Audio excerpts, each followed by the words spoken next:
창세기 48장 1절부터 7절 한 절씩 교독합니다. 이 일 후에 어떤 사람이 요셉에게 말하기를 네 아버지가 병들었다 하므로 그가 곧 두 아들 므낫세와 에브라임과 함께 이르니 어떤 사람이 야곱에게 말하되 내 아들 요셉이 내게 왔다 하네 이스라엘이 힘을 내어 침상에 앉아 요셉에게 이르되 이전에 가나안 땅 루스에서 전능하신 하나님이 내게 나타나사 복을 주시며 내게 이르시되 내가 너로 생육하고 번성하게 하여 내게서 많은 백성이 나게 하고 내가 이 땅을 내 후손에게 주어 영원한 소유가 되게 하리라 하셨느니라. 내가 애굽으로 와서 네게 이르기 전에 애굽에서 네가 낳은 두 아들 에브라임과 므낫세는 내 것이라 르우벤과 시므온처럼 내 것이 될 것이요 이들 후에 내 소생은 내 것이 될 것이며 그들의 이사는 그들의 형의 이름으로 함께 받으리라. 같이 내게 대하여는 내가 이전에 밧단에서 올 때에 라헬이 나를 따르는 도중 가나안 땅에서 죽었는데 그곳은 에브랏까지 길이 아직도 먼 곳이라 내가 거기서 그를 에브랏 길에 장사하였느니라. 에브랏은 곧 베들레헴이라. 아멘. 1절에 이 일 후에 라고 했습니다. 어떤 일일까요? 자신의 죽음이 가까이 왔음을 직감한 야곱이 요셉에게 자기가 죽거든 애굽에 놔두지 말고 자기의 시체를 가져다가 조상의 묘지에 장사해달라 이렇게 부탁한 것을 의미합니다. 창세기 47장 29절 30절 보시죠. 이스라엘이 죽을 날이 가까움에 그의 아들 요셉을 불러 그에게 이르되 이제 내가 네게 은혜를 입었거든 청하노니 내 손을 내 허벅지 아래에 넣고 인애와 성실함으로 내게 행하여 애굽의 나를 장사하지 아니하도록 하라. 내가 조상들과 함께 묵거든 너는 나를 애굽에서 내어다가 조상의 장지에 장사하라. 요셉이 이르되 내가 아버지의 말씀대로 행하리이다. 아멘. 야곱은 언젠가 자기 후손들이 가나안 땅에 돌아가게 된다면 그 일이 요셉에 의해서 이루어질 것이다 이렇게 생각을 해서 요셉을 불러서 자신의 사후 처리를 부탁한 것입니다. 이렇게 야곱이 나이가 많아 기력이 쇠해가던 차에 어떤 사람이 요셉에게 와서 네 아버지 야곱이 병들었다라는 소식을 전해준 것입니다. 그러자 요셉은 자기 두 아들 므낫세와 에브라임을 데리고 야곱을 찾아왔습니다. 야곱의 아들들이 세겜의 모든 남자를 죽이고 그들의 자녀와 아내들과 재산을 노략질한 것 때문에 야곱의 가족들은 그 세겜 주변 부족들에 의해서 공공의 적이 됐습니다. 복수할 대상이 되었던 것이죠. 이때 하나님께서 야곱을 찾아오셔서 네가 예전에 에서를 피해 도망가던 그때에 하나님을 만났던 베델에 가서 그곳으로 올라가라 그렇게 말씀하시면서 그의 이름을 이스라엘로 바꾸어 주셨습니다. 창세기 35장 10절 보시죠. 하나님이 그에게 이르시되 내 이름이 야곱이지만은 내 이름을 다시는 야곱이라 부르지 않겠고 이스라엘이 내 이름이 되리라 하시고 그가 그의 이름을 이스라엘이라 부르시고 이랬습니다. 그래서 이후에는 성경에 야곱이라는 이름과 이스라엘이라고 하는 이름이 번갈아 사용되고 있습니다. 야곱이 자녀들에게 어떠한 말을 한다거나 혹은 야곱 개인의 신상에 관련된 어떤 일을 할 때는 야곱이라는 이름이 사용되고 있습니다.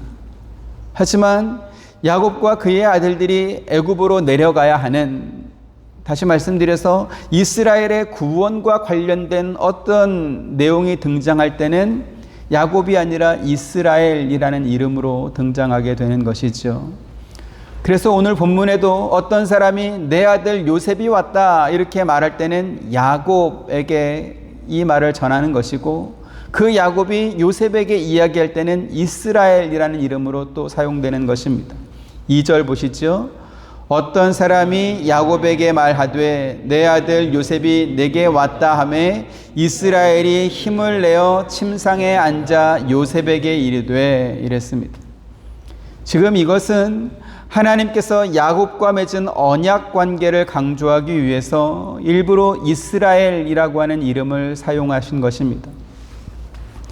나이 많아 병들어 누워있는 사람은 야곱이지만 그러나 하나님께서 야곱에게 주셨던 구원과 관련된 약속의 복을 빌어줄 때는 이스라엘이라고 하는 이름으로 복을 빌어주는 것이죠.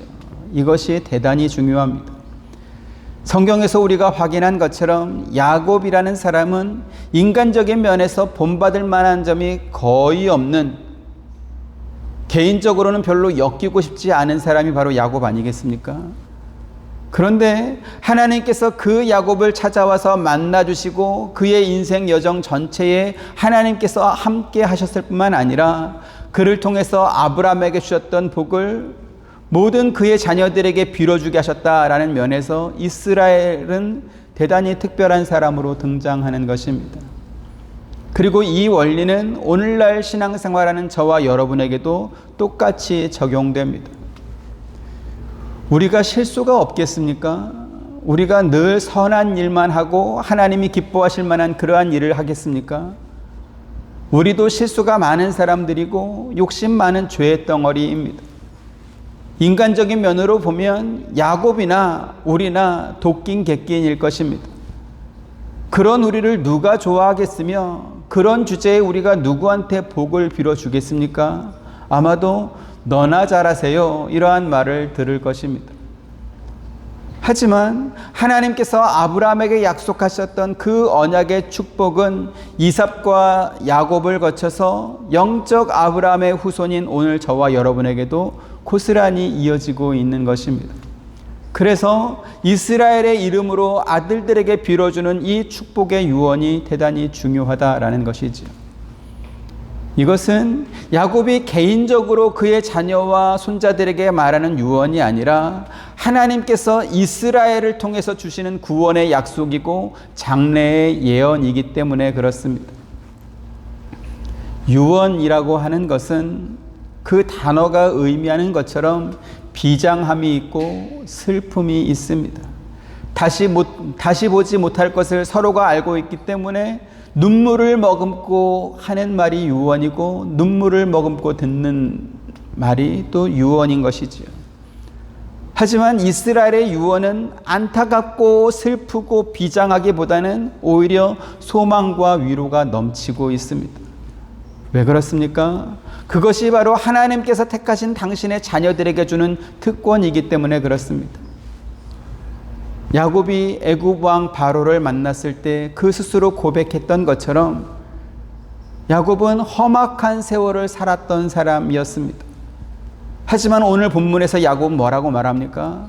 전능하신 하나님이 내게 나타나서 복을 주셨다 이렇게 고백하고 있습니다. 하나님은 야곱에게 어떠한 복을 주셨을까요?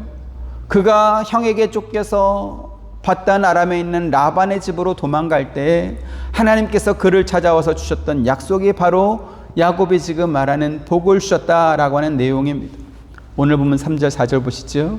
요셉에게 이르되 이전에 가나안 땅 루스에서 전능하신 하나님이 내게 나타나사 복을 주시며 내게 이르시되 내가 너로 성육하고 번성하게 하려 내게서 많은 백성이 나게 하고 내가 이 땅을 내 후손에게 주어 영원한 소유가 되게 하리라 하셨느니라. 네. 야곱 개인적으로는 험악한 인생을 살았지만 그러나 그의 삶은 복받은 삶이었다라는 것입니다. 그리고 하나님께서 야곱에게 주셨던 그 복이 야곱의 자녀들인 이스라엘 백성들에게도 똑같이 흘러가기를 바라는 마음으로 지금 요셉과 에브라임과 므낫세부터 그 복을 차례대로 지금 빌어주고 있는 것입니다. 그러면 복은 무엇일까요? 야곱이 젊었을 때 생각했던 복은, 혹은 그가 하나님을 만나기 전에 생각했던 복은 스스로 이루어내는 것이었습니다. 내가 반드시 성공하리라, 보란듯이 성공해서 우리 부모님과 사람들에게 자기의 능력을 보여주겠노라 라고 하며 살았던 사람이 바로 야곱이었습니다. 그래서 그와 같은 성공, 또 그와 같은 복을 자기 것으로 만들기 위해서 형도 속였고 아버지 어머니도 속였고 삼촌과 사촌 형제들까지 다 속였습니다. 성공에 대한 애착 의지가 얼마나 강했던지 세겜에서 자기 아들들이 흉악한 죄를 범했을 때도 아버지로서 그 책임을 지려고 하기보다는 오히려 아들들에게 그 책임을 전가하면서 자기는 빠져나가려고 했던 사람이 바로 야곱이었습니다. 뭡니까? 내가 이렇게 이루어 놓은 이 성공이 아들들 때문에 훼손되면 안 된다. 그러니까 내가 이룬 성공은 내가 이룬 성공이고 아들들이 잘못해서 이것을 뺏기는 건 내 책임이 아니고 아들들 책임이다. 이러한 생각이었던 것이죠. 창세기 34장 30절 같이 봅니다. 시작. 야곱이 시므온과 레위에게 이르되 너희가 내게 말을 듣죠. 나로 하여금 이 땅의 주인 곧 가나안 족속과 브리스 족속에게 악취를 내게 하였도다. 나는 수가 적은즉 그들이 모여 나를 치고 나를 죽이리니 그러면 나와 내 집이 멸망하리라. 네. 이렇게 야곱은 본인이 원하는 성공, 본인이 원하는 복을 쟁취하기 위해서 악착같이 살아왔음에도 불구하고 언제나 마지막 문턱을 넘지 못하고 번번이 좌절할 수밖에 없는 그러한 상황으로 내몰렸습니다. 형에게 음식을 만들어주고 장자의 명분을 샀습니다. 그리고 장자의 명분을 샀기 때문에 아버지가 장자에게 빌어주는 그 축복을 받기 위해 아버지도 속였습니다. 하지만 그 일로 인해서 분노한 형을 피해 멀리 도망갈 수밖에 없게 되었죠. 외삼촌 집에 가서는 사랑하는 아내를 얻기 위해서 14년간 노동을 해야 됐고 또 아내들과 자녀들을 건수하기 위해서 열심히 6년을 일했지만 그러나 외삼촌의 미움을 받아서 거기서도 도망가야 되는 처지가 되고 말았습니다. 큰맘 먹고 고향으로 돌아올 때는 자기 형 에서가 400명의 장정을 이끌고 마주 나오고 있다라는 그러한 천천병력 같은 소리를 듣고는 모든 것을 다 포기하고 형들한테 다 보내버리고 자기 혼자 야뽕 나루터에 남아서 밤을 새야 되는 그러한 처지에 이르기도 했습니다. 우여곡절 끝에 고향 근처 세겜에 이르러서는 어떻게 됐습니까? 하나밖에 없는 외동딸 디나는 그곳 추장의 아들에게 험한 짓을 당했고 또 그의 아들들은 살인과 약탈이라고 하는 흉악한 범죄를 저지르고 말았습니다. 이처럼 야곱이 선택해서 걸어갔던 인생은 성공과 안정을 누려볼 만하면 도망쳐야 되거나 혹은 모든 것을 포기하고 피난을 떠나야 되는 그러한 상황이 계속 반복됐던 것입니다. 그런데 이 같은 야곱을 하나님께서 찾아오셔서 그에게 복을 주셨습니다. 오늘 본문의 말씀처럼 내가 너에게 많은 자손을 주고 너를 번성하게 하여 많은 민족의 조상이 되게 하고 내가 이 땅을 내 후손에게 영원한 소유로 주겠다. 이렇게 하나님께서 약속하신 것입니다. 여러분, 복이 무엇입니까? 내가 꿈꾸고 바라는 소원과 비전이 이루어지는 것, 그게 복입니까? 그렇지 않습니다. 하나님께서 우리와 함께 하시고 그 하나님께서 우리의 삶을 이끌어 가시는 것, 그게 복인 줄 믿습니다. 오늘 야곱이 요셉에게 전능하신 하나님이 내게 나타나 복을 주셨다라고 말한 것이 바로 이와 같은 내용인 것입니다. 야곱의 고백처럼 야곱이 살아낸 인생은 참으로 험악한 세월이었습니다. 그리고 그렇게 살아낸 세월의 마지막은 힘을 겨우 내야만 침상에 걸터앉을 수 있을 만큼 그렇게 쇠약한 노인이 되고 말았습니다. 그런데 그런 상황에서도 야곱은 모든 아들들에게 축복하고 또 그들과 함께 하나님께 경배할 만큼 영적으로는 더욱 건강한 그러한 믿음을 갖게 되었다라는 것이죠. 오늘 본문의 내용에 대해서 히브리서 11장에는 이렇게 말하고 있습니다. 21절 같이 보시죠. 시작. 믿음으로 야곱은 죽을 때에 요셉의 각 아들에게 축복하고 그 지팡이 머리에 의지하여 경배하였으며 이랬습니다. 그 지팡이 머리에 의지하여 경배했다라고 말하죠. 그러면 그 지팡이는 어떤 지팡이일까요? 그 지팡이는 야곱도 알고 있고 요셉도 알고 있고 므낫세와 에브라임도 알고 있는 야곱을 아는 모든 사람들이 아는 바로 그 지팡이입니다. 야곱을 상징하는 특별한 지팡이였다라는 것이죠. 야곱이 야복 나루터에서 하나님과 씨름하다가 고관절 환도뼈가 부러진 후에 다리를 절게 되었습니다.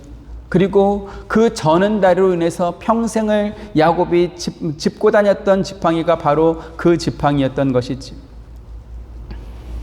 야곱이 그 지팡이를 의지하여 자녀들을 축복하고 그 지팡이를 의지하여 하나님께 경배한 것은 야곱이 살아왔던 인생의 전반과 후반을 대비해서 그 지팡이를 기점으로 그 이전과 그 이후를 대비해서 보여주는 것입니다.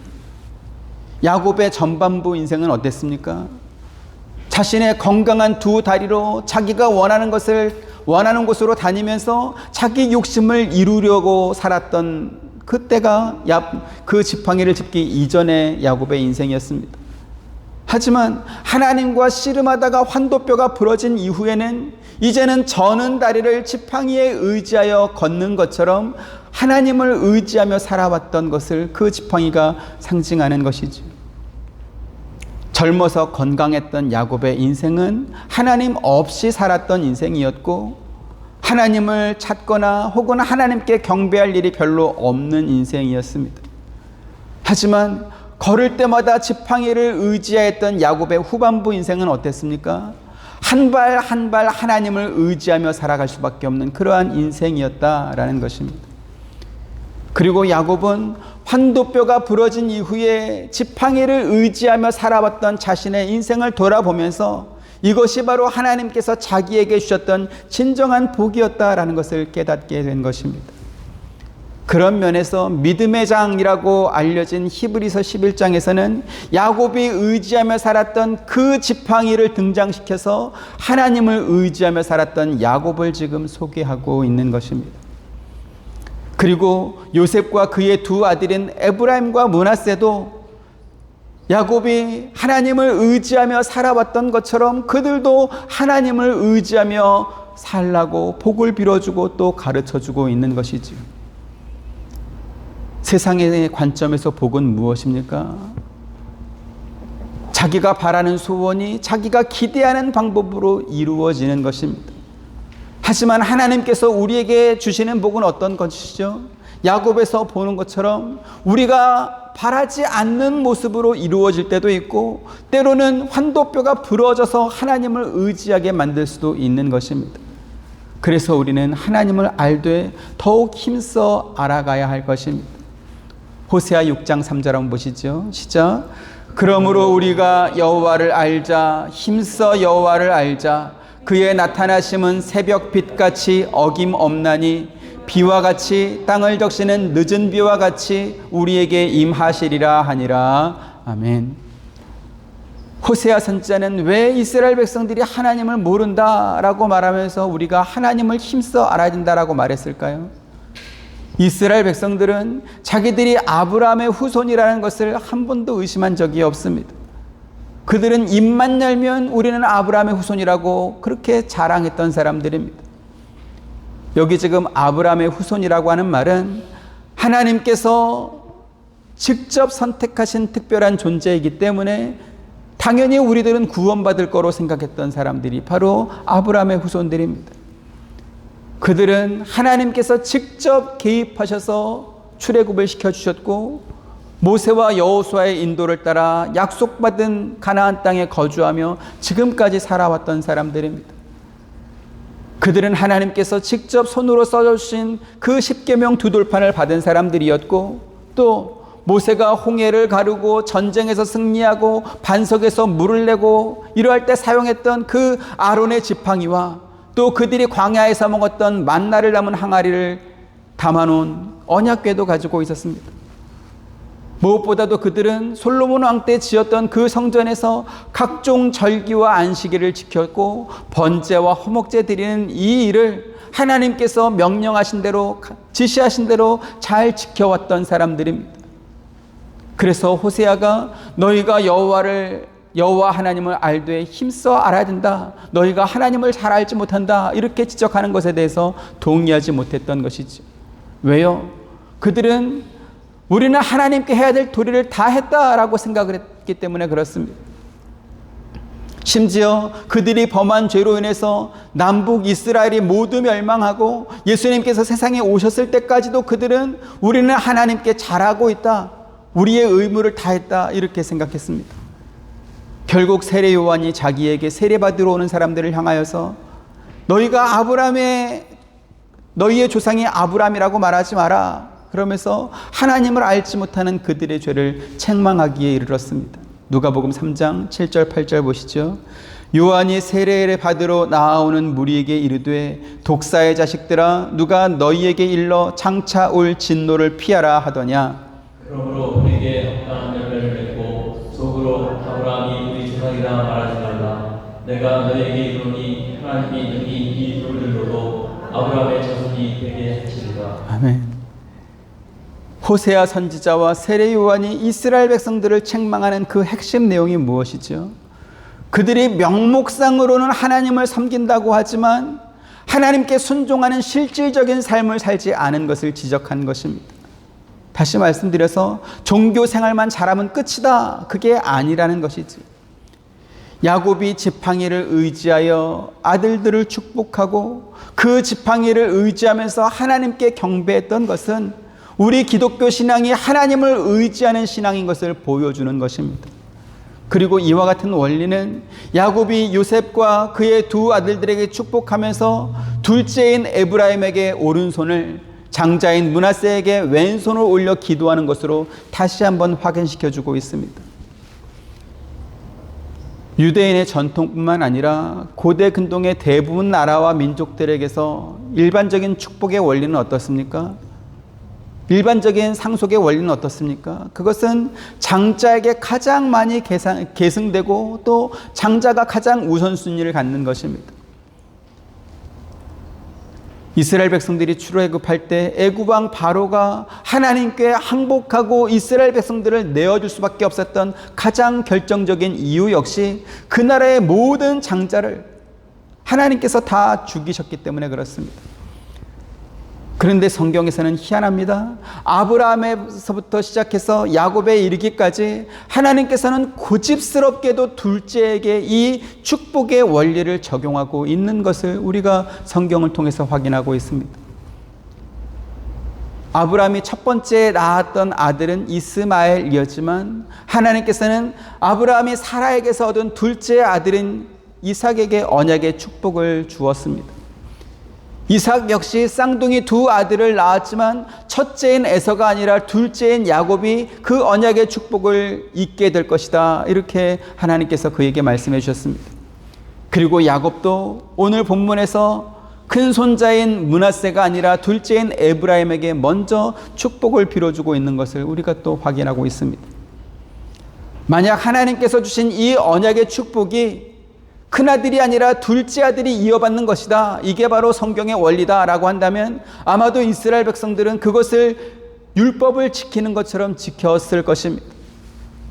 하지만 하나님께서 모세에게 주신 율법에는 아버지가 유산을 자녀들에게 나누어 줄 때 혹여 장자가 미움받는 아들이라 할지라도 다른 아들에게보다 더 나눠주면 장자가 아닌 다른 아들에게 더 나누어주면 안 된다. 이렇게 율법으로 못을 박았습니다. 신명기 21장 16절 17절 보십니다.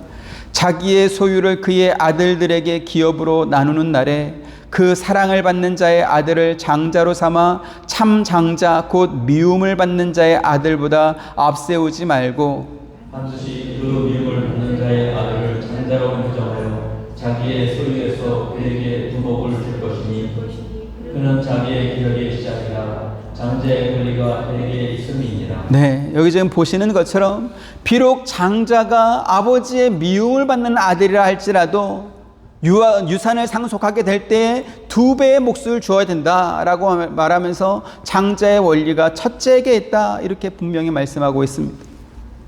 그러면 왜 하나님은 아브라함과 이삭과 야곱에게 주셨던 그 언약의 축복을 장자가 아니라 둘째인 이삭과 야곱과 또 에브라임에게 이어지게 하셨을까요?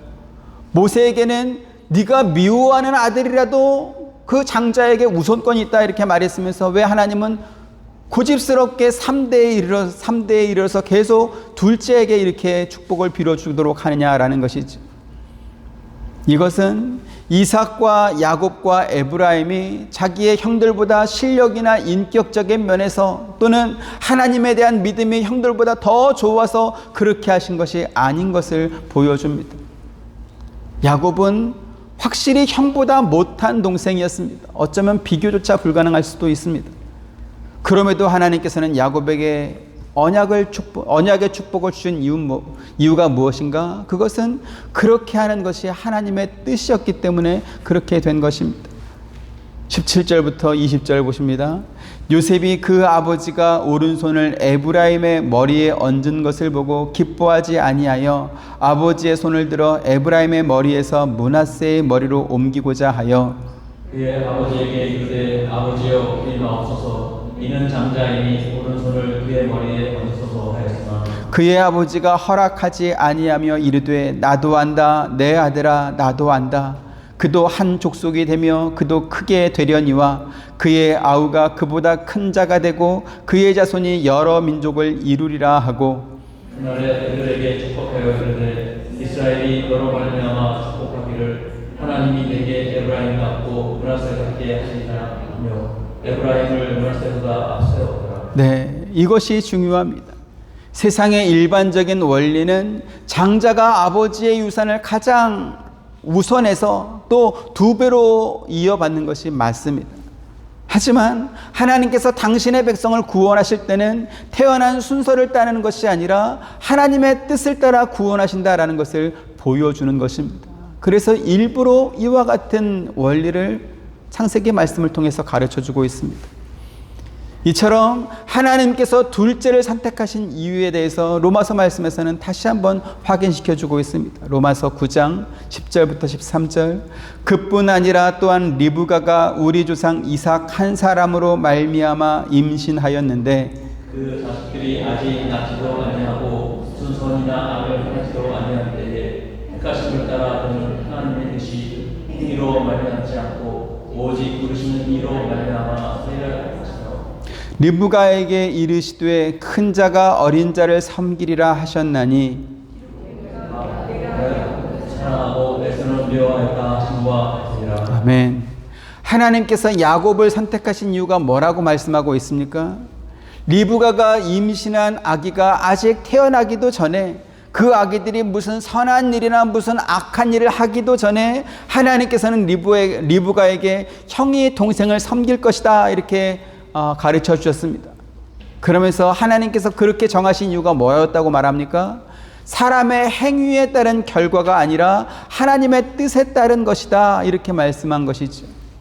그래서 리브가가 에서보다 야곱을 더 사랑했던 것은 아마도 하나님의 이와 같은 약속을 기억했기 때문으로 그렇게 보입니다. 야곱은 분노한 형을 피해서 외삼촌 라반의 집으로 도망갈 때부터 세겜을 거쳐서 고향으로 돌아올 때까지 누구보다 이 원리를 확실하게 경험한 사람이었습니다. 그래서 야곱은 하나님이 내게 나타나서 복을 주셨다 이렇게 고백했던 것입니다. 15절 16절 또 보시죠. 그가 요셉을 위하여 축복하여 이르되 내 조부 아브라함과 아버지 이삭이 섬기던 하나님 나의 출생으로부터 지금까지 나를 기르신 하나님 나를 모든 환난에서 옮기신 여호와의 사자께서 이 아이들에게 복을 주시오며 이들로 내 이름과 내 조상 아브라함과 이삭의 이름으로 칭하게 하시오며 이들이 세상에서 번식되게 하시기를 원하나이다. 예. 야곱이 요셉에게 축복하면서 하나님께서 아브라함과 이삭에게 주셨던 그 언약과 함께 자기를 길러주고 보호해 주신 그 하나님을 근거로 축복을 빌어주고 있습니다. 이것이 중요합니다. 야곱은 하나님께서 자기를 환난에서 건져주셨다 이렇게 고백합니다. 우리가 확인했던 것처럼 야곱의 인생은 하나님으로부터 칭찬을 듣거나 또는 하나님께서 그의 편을 들어줄 만큼 그가 잘했던 일이 하나도 없었던 사람입니다. 그럼에도 불구하고 딱 한 가지 이유를 찾으라라고 한다면 그 하나님이 아브라함의 하나님이었고 이삭의 하나님이었다라는 것이죠. 제가 예전에 어떤 집사님으로부터 한 이야기를 들었는데 그 이야기를 듣고 대단히 충격에 빠진 적이 있습니다. 그 집사님은 이제 남편이 신앙생활을 하지 않는 분이었습니다. 그래서 남편의 전도를 위해서 오랫동안 기도하신 그러한 분이었는데, 근데 이제 어느 날 주일날 아침에 이 여자 집사님이 남편에게 오늘 나랑 교회 한번 가보면 어때? 같이 한번 가지 않을래? 이렇게 말을 했답니다. 그랬더니 그 남편분이 나중에 갈게 그랬대요. 그래서 나중에가 언제냐? 그랬더니 이제 그 남편분이 골프를 좋아하는 분인데 나랑 골프 자주 치는 그 목사님하고 장로님이 있는데 그분들이 자기한테 비밀을 가르쳐 줬다는 거예요. 그래서 무슨 비밀이냐? 그랬더니 신앙생활 시작하면 골프도 마음대로 못 치고 술도 끊고 담배도 끊어야 되는데 복잡하게 뭐 이렇게 빨리 오려고 하냐? 죽기 전에 예수 믿으면 천국 가는 건 똑같으니까 실컷 놀다가 나중에 와도 된다 이렇게 가르쳐줬다는 거예요. 그래서 아직은 내가 골프 칠 힘이 있으니까 지금은 골프 열심히 치고 나중에 힘 빠지면 가겠다 이렇게 대답을 했다는 겁니다. 그래서 그 집사님이 저한테 그러한 말을 전해줘서 제가 그 집사님한테 욕을 할 뻔했습니다. 도대체 무슨 목사님과 장로님이 그런 말을 해주었을까? 그래서 뚜껑이 열린다라는 그러한 느낌을 제가 받았습니다. 그분들은 구약 이스라엘과 또 유다 나라가 멸망했던 시기에 그 이스라엘 백성들처럼 형식적인 종교 생활만 하는 사람들이었기 때문에 하나님이 누구신지 잘 모르는 사람이었다 이렇게 제가 생각이 됐습니다. 이사야 1장 11절부터 14절 보시죠. 여호와께서 말씀하시되 너희의 무수한 재물이 내게 무엇이 유익하뇨? 나는 순양의 번제와 살찐 짐승의 기름에 배불렀고 나는 숫송아지나 어린 양이나 순념소의 피를 기뻐하지 아니하노라. 너희가 내 앞에 보이오니 이것을 누가 너에게 요구하였느냐? 내 마당만 밟을 뿐이니라. 헛된 재물을 다시 가져오지 말라. 분향은 내가 가증히 여기는 바요 월삭과 안식일과 대회로 모이는 것도 그러하니 성회와 아울러 악을 행하는 것을 내가 견디지 못하겠노라. 내 마음이 너희의 월삭과 정한 절기를 싫어하니 그것이 내게 무거운 짓이라. 내가 지기에 분비하였느니라. 네. 하나님께 재물만 많이 갖다 바치면 그게 좋은 믿음입니까? 또는 월삭과 안식일과 명절에 모여서 제사만 잘 드리면 모든 신앙의 의무가 다 끝인 것입니까? 하나님께서 그들에게 이렇게 말하는 것이죠. 내가 언제 그리고 누구에게 그런 것을 요구했느냐라고 말씀하면서 나는 그런 것들을 기뻐하지 않는다. 그리고 너희가 그렇게 나에게 하는 것이 오히려 나에게는 무거운 짐이다. 이렇게 말씀하고 있습니다.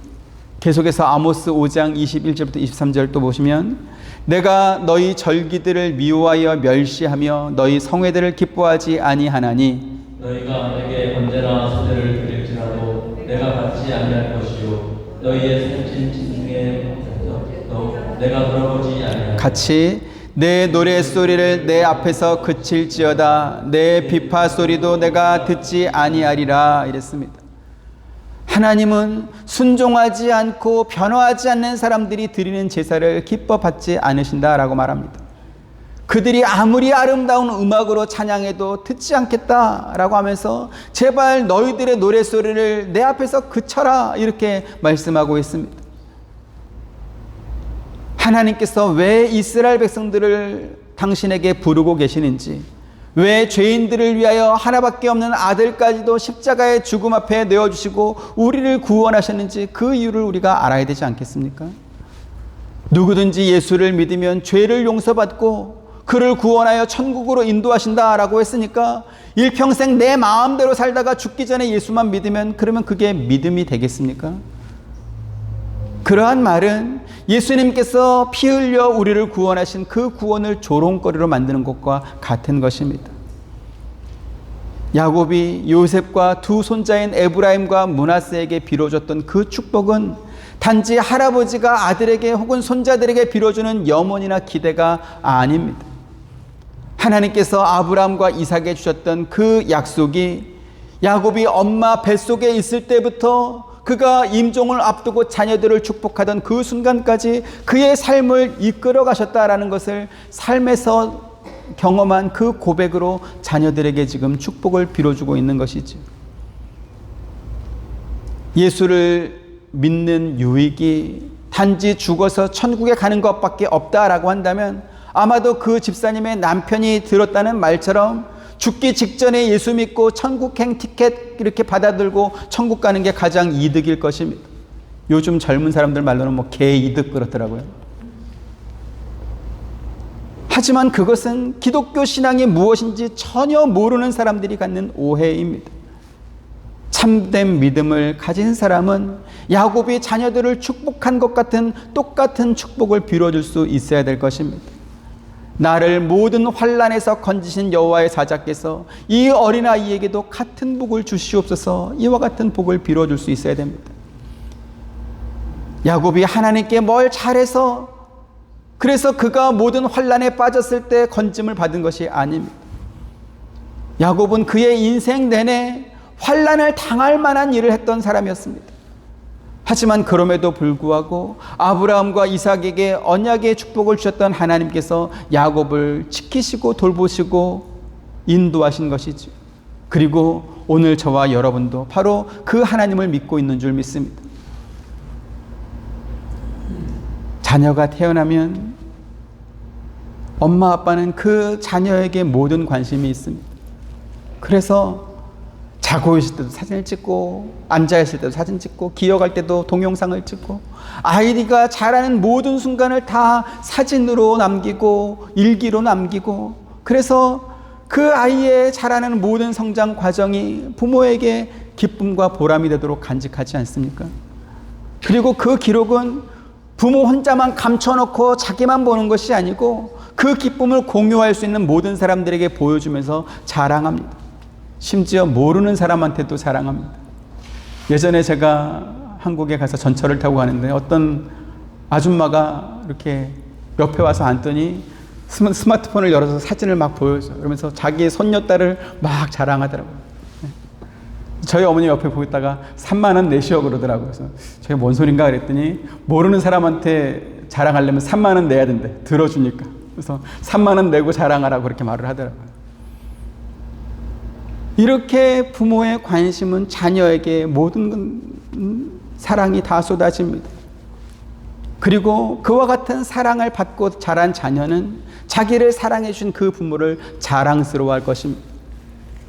그런데 그렇게 사랑을 받고 자란 자녀가 이제는 다 커서 혼자 독립할 수 있는 그러한 형편이 되니까 다시는 부모 보러 안 오고 나중에 돌아가시 전에 한번 볼게요. 이렇게 한다면 그게 과연 자식이겠습니까? 죄와 허물로 가득한 우리 인생을 하나님께서 찾아오셔서 오래 참음과 용서로 우리를 기다려 주셨고 사랑으로 우리를 품어주셨습니다. 우리가 잘못한 것 때문에 마땅히 받아야 될 환난이지만 그러나 하나님께서 자신의 능력으로 건져주신 그러한 경험들이 우리에게 또 얼마나 많습니까? 그래서 이러한 이야기들이 신앙생활하면서 경험한 간증으로 감사의 고백으로 터져 나와야 될 것입니다. 다시 말씀드리지만 신앙생활하면서 얻는 유익은 세상의 어떤 기쁨보다 훨씬 더 큽니다. 비교조차 할 수 없습니다. 그런데 하나님을 모르는 사람들은 하나님 없이 험악한 세월을 살았던 야곱처럼 자기 마음대로 살다가 마지막에 예수 믿고 천국 가는 게 그게 이득이다 이렇게 착각하며 살고 있는 것입니다. 2024년 새해에는 저와 여러분 우리 한빛 장로교회가 예수 믿은 기쁨, 하나님의 자녀요 백성이 된 이 유익을 한없이 경험할 수 있게 되기를 주님의 이름으로 축원드립니다. 저와 여러분들은 야곱이 자기 아들 요셉과 손자들에게 빌어준 것과 같은 그러한 축복을 다른 사람들에게도 빌어줄 수 있는 그러한 믿음을 갖게 되기를 기원합니다. 우리가 빌어주는 복이 단지 덕담에 그치는 축복이라고 한다면 그것이 무슨 소용이 있겠습니까? 뭐 이루어지거나 말거나 상관없잖아요. 그러나 야곱이 자식들에게 빌어줬던 그 축복은 본인의 생애에서 경험한 살아있는 축복이었습니다. 또한 그 축복은 야곱의 아들들과 손자들뿐만 아니라 그 후손 대대에 이르기까지 실제로 이루어진 축복이었다라는 것이죠. 오늘 저와 여러분도 실제 우리의 생애에서 이루어진 하나님의 은혜를 풍성하게 경험할 수 있게 되길 원합니다. 그리고 그 은혜를 힘입어서 우리들의 자녀들과 또 우리 교우들과 우리가 만나는 모든 사람들에게 빌어줄 수 있는 그러한 믿음을 갖게 되시기를 주님의 이름으로 축원드립니다. 은혜로우신 아버지 하나님 감사합니다. 젊었을 적 야곱은 건강한 자기의 몸으로 자기가 원하는 곳을 다니며 자기의 욕심을 이루려고 살았습니다. 하지만 그 모든 시도는 번번이 좌절될 수밖에 없었고 하나님을 만나 환도뼈가 부러진 후에 지팡이를 짚고 저는 다리로 걸어가면서 하나님을 의지하는 삶을 살 때 비로소 하나님께서 그에게 주셨던 참 복이 무엇인지 깨닫게 된 것을 오늘 성경을 통해서 우리가 확인해 봅니다. 어쩌면 우리들의 인생도 야곱과 똑같은지 모르겠습니다. 내 욕심과 내 꿈과 또 내 좋아하는 것을 이루기 위해 지금까지 살아왔습니다. 그러나 이제는 야곱처럼 지팡이를 의지해야만 하는 그러한 처지는 아니라 할지라도 건강한 두 다리와 건강한 신체로 하나님을 의지하며 사는 우리가 될 수 있도록 은혜를 더하여 주옵소서. 무엇보다 하나님께서 우리에게 베풀어 주신 그 은혜를 깊이 감사하며 또 그와 같은 복을 우리의 가족과 자녀들과 또 우리 교회와 또 만나는 사람들에게 빌어줄 수 있는 그러한 좋은 믿음 갖는 우리 모두가 될 수 있도록 은혜 더하여 주옵소서. 예수님의 이름으로 기도드립니다. 아멘. 지금은 우리 주 예수 그리스도의 은혜와 하나님의 크신 사랑과 보혜사 성령님의 감화감동 교통하심이 주의 말씀을 듣고 주를 의지하며 사랑하는 모든 성도님들의 머리 위에와 가정과 생업과 하시는 모든 일들 가운데 지금부터 영원토록 함께 있기를 축원하옵나이다. 아멘.